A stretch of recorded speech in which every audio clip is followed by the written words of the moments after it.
Hello everyone, this is Mansi from evidyarthi.in. Let's come to question number 5, exercise 5.2. So now, in the given figure, the arms of two angles are parallel. Means, अब यहाँ पे हमें दिख रहा है कि ये जो arms है ये parallel given है आपको. If angle ABC means this angle is equals to 70 degree. ये हमें 70 degree given है. So now you have to find DGC. DGC means आपको ये angle find करना है and DEF. DEF मतलब ये वाला, तो आपको ये दोनों angles find करने हैं. So what I'm doing is start में करूंगी, इस figure को मैं यहाँ दोबारा बना रही हूँ like this. ये आपके पास figure है, let's name it. ये है A, this is B, ये हमारे पास D है. This is D and then C, F and E. Now what I'm doing is अब मैं यहाँ पे जो lines है इनको extend कर रही हूँ. Like ये line है, so I'm extended it like this,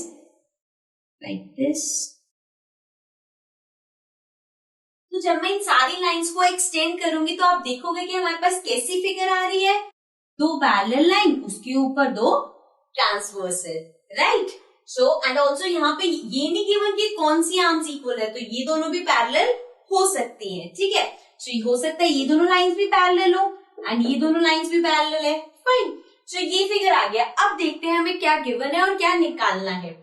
सबसे पहले ABC गिवन है, मतलब ABC मतलब ये वाला एंगल आपको गिवन है कि ये 70 डिग्री है और निकालना क्या है, DGC.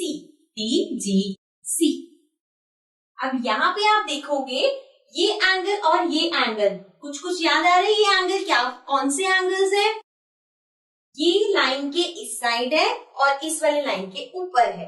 ये वाला भी इस वाली लाइन के ऊपर है और इसके इस साइड है, मतलब कि सेम पोजीशन मतलब कॉरेस्पॉन्डिंग एंगल्स, मतलब ये दोनों कॉरेस्पॉन्डिंग एंगल्स हो गए. So angle DGC will be equal to 70 degree. क्यों 70 डिग्री है, बिकॉज ये कॉरेस्पॉन्डिंग एंगल्स है.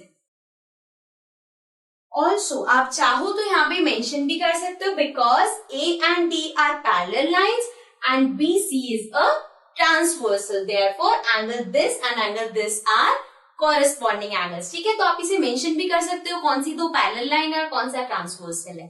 ठीक है. नाउ तो हमारे पास फर्स्ट पार्ट का तो आंसर आ गया कि DGC 70 डिग्री है. सेकेंड पार्ट पे आ जाते हैं. अब आपको फाइंड करना है DEF.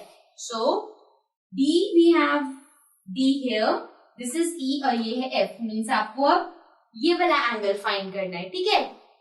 अब अगर मैं C और F मीन्स BC और EF वाली जो लाइंस है इसको पैरेलल देख रही हूँ कि ये दोनों पैरेलल लाइंस है, ये ट्रांसवर्सल है. ठीक है. अब ये दोनों पैरेलल लाइन है और ये ट्रांसवर्सल है, तो ये फिर से ये एंगल और ये एंगल सेम पोजीशन पे है, मीन्स ये कॉरेस्पॉन्डिंग एंगल्स है. So means now again angle DEF will again be equal to 70 degree, क्योंकि ये भी हमने 70 डिग्री बनाया है और ये अगर कॉरेस्पॉन्डिंग है तो ये भी इक्वल होगा. अगेन रीजन क्या होगा, कॉरेस्पॉन्डिंग एंगल्स.